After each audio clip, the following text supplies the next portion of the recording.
दास सर्वोत्तमाचा. लेखिका योजनगंधा जोशी. वाचन केदार केसकर. पुष्प दुसरे. बहुता दिसांचे माजले बंड. पूर्वार्ध. श्रीराम प्रभूंचे अलौकिक चरित्र लिहिताना महाकवी कालिदासांसारख्या प्रतिभासंपन्न कवीचीही प्रज्ञा धास्तावते. तिथे मी स्वतःकडे पाहते. श्रीरामांचे चरित्र काय किंवा समर्थांचे चरित्र काय, त्यांच्याबद्दल लिहिताना आपण भलतेच धाडस तर करीत नाही ना, हा विचार मनात येतो आणि मग मैथिली शरण गुप्तांच्या 2 ओळी मला सावरण्यास मदत करतात. राम तेरा चरित्र स्वयं ही काव्य है. राम तेरा चरित्र स्वयं ही काव्य है. कोई कवि बन जाए तो सहज संभाव्य है. कोई कवि बन जाए तो सहज संभाव्य है. या ओळी आठवल्यानंतर वाटते की समर्थांचे चरित्रही असेच थोर आहे. ते वर्णन करताना माझ्यासारख्या अतिसामान्यालाही प्रतिभा प्राप्त होऊन जाईल. त्यांच्या चरित्र सुगंधाने माझ्यासारखे गंधहीन फुलही सुगंधाने भरून जाईल. मग मात्र मनामध्ये दाटून येते की शब्दांची मी साधी धारा तुझिया चरणी राहू दे. शब्दांची मी साधी धारा तुझिया चरणी राहू दे. तव स्पर्शाने गंगा होऊन लोकहितास्तव वाहू दे. तव स्पर्शाने गंगा होऊन लोकहितास्तव वाहू दे. श्री समर्थांचे चरित्र म्हणजे एका व्यक्तीचे चरित्र नसून संपूर्ण राष्ट्राचे चरित्र आहे असे म्हटल्यास वावगे ठरणार नाही. कारण इतिहास म्हणजे तरी काय असतो हो? तर त्या काळामध्ये दैदिप्यमान ठरलेल्या व्यक्तींच्या कार्याचा मागोवा म्हणजेच तर इतिहास असतो. 17व्या शतकातून जर श्री समर्थ रामदास स्वामी, छत्रपती शिवाजी महाराज आणि संत तुकाराम महाराज यांना वगळले तर त्या कालखंडाचा इतिहास वेगळा काय असू शकतो?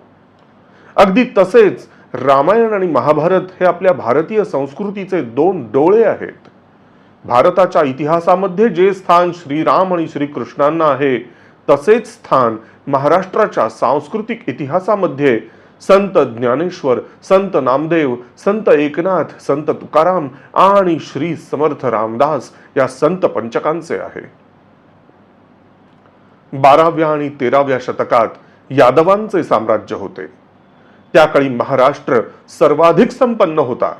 कारण त्या काळामध्ये संत ज्ञानेश्वर, संत निवृत्तीनाथ, संत सोपानदेव, संत मुक्ताबाई, नरहरी सोनार, गोरा कुंभार, विसोबा खेचर, सावता माळी, अनंत भट्ट या आणि अशा अनेक अलौकिक संतांची मांदियाळी होती. परंतु त्यानंतर 13व्या शतकाच्या अखेरीपासून 16व्या शतकापर्यंतची 3 शतके अत्यंत दैन्याची आणि दुबळेपणाची गेली. कारण त्या कालखंडामध्ये एकही असा राष्ट्रपुरुष जन्मास आला नाही ज्याच्यामध्ये राष्ट्रहिताचे स्फुल्लिंग धगधगत होते. परंतु 1600च्या दरम्यान संत मीराबाई, संत एकनाथ यांच्या आगमनाने गलितगात्र झालेल्या समाजाला पुन्हा पालवी फुटली. सगळीकडे पुन्हा एकदा धर्माचे वारे वाहू लागले. श्री समर्थ रामदास स्वामी, संत तुकाराम महाराज आणि छत्रपती शिवाजी महाराजांच्या यशस्वी कारकिर्दीच्या पार्श्वभूमीची सुरुवात इथूनच झालेली दिसते. श्री समर्थ चरित्र म्हणजे केवळ 1608 पासून 1682 हा 75 वर्षांचा कालखंड नव्हे, तर स्वराज्य निर्मितीला पोषक ठरणारा मैलाचा दगड असलेला कालखंड म्हणावा लागेल. म्लेंछ दुर्जन उदंड बहुता दिसांचे माजले बंड असे श्री समर्थ म्हणतात. आक्रमक मुस्लिमांचा म्लेंछ असा उल्लेख श्री समर्थ करतात. बहुता दिसांचे म्हणजे थोडका कालावधी नसून जवळपास 350 वर्षांचा हा काळ म्हणजेच शिवसमर्थांच्या आगमनाची पूर्वपीठिका किंवा नांदी म्हणता येईल. समर्थांच्या चरित्राचा समग्र अभ्यास आणि त्यावरील चिंतन ही काळाची त्रिकालाबाधित गरज आहे. कारण ते केल्यास राष्ट्राला जीवन प्राप्त होईल. राष्ट्र भक्कमपणे उभे राहत उन्नतीकडे जाईल आणि ते करण्यात आपण कमी पडलो तर राष्ट्राचे अधःपतन निश्चित होणार, यात कोणतीही शंका नाही. शिव आणि समर्थ हा आजच्या समाजातील एक कळीचा मुद्दा आहे. परंतु असे का?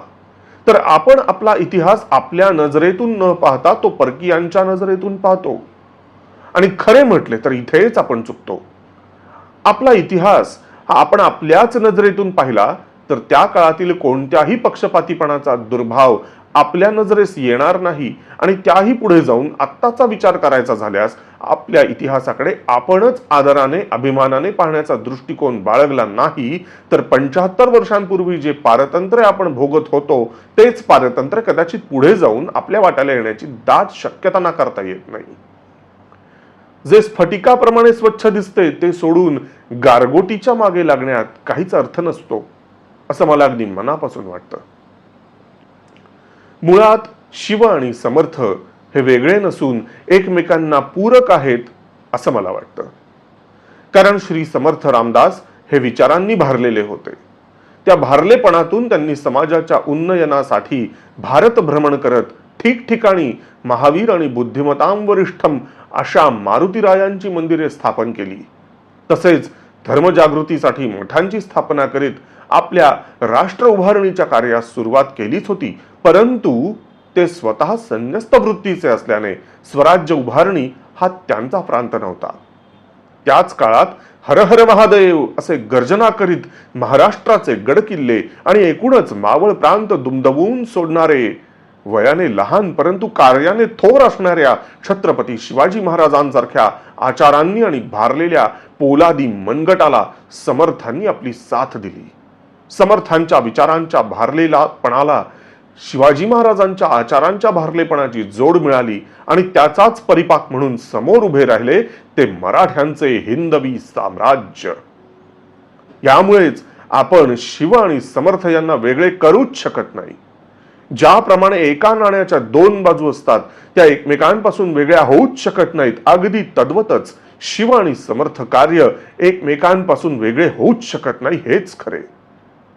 तर वाचक हो, त्या काळी ज्या यावनी हल्लेखोरांनी आपल्या राष्ट्राची दुर्दशा केली त्याला खरे कारणीभूत आपणच म्हणजे आपले त्या काळचे राजेच होते. अगदी पहिले पहिले म्हणजे आपल्या लोकांकडे सावधानतेचा अभाव दिसून येतो. तो तेव्हाही होता आणि आजही आहे. कारण त्या काळच्या वारंवार होणाऱ्या पराभवातून तेव्हाचा समाज काही शिकलाच नाही आणि आजही आपण त्याच बेसावध राजांचे प्रतिनिधित्व करीत आहोत असेच आत्ताच्या परिस्थितीचे एकंदरीत चित्रण केल्यानंतर आपल्याला दिसते. त्या काळी आपल्या बहुत संपन्न महाराष्ट्रावर परकीयांचे आक्रमण झाल्यास आपण ते कसे थोपवू याचा विचार विनिमय त्या काळच्या सर्व राजांनी एकत्रितपणे येऊन करायला हवा होता.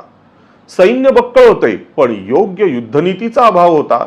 प्रत्येक जण गाफील होता आणि एक दिवस अचानक दिन दिन दिन करीत गर्जना करीत शिवशिवणारी अफगाणी मनगटे, फुसफुसणारी छाताडे आणि वासनेने वखवखलेल्या 8,000 क्रूर नजरा अल्लाउद्दीन खिलजीच्या नेतृत्वाखाली नर्मदा ओलांडून महाराष्ट्रात घुसल्या. आणि त्यानंतर जे काही घडत गेले ते म्हणजे केवळ काळजाचा थरकाप उडवणारे होते, जे आपण पुढील लेखामध्ये पाहणार आहोत. तोपर्यंत श्रीराम समर्थ. जय जय रघुवीर समर्थ.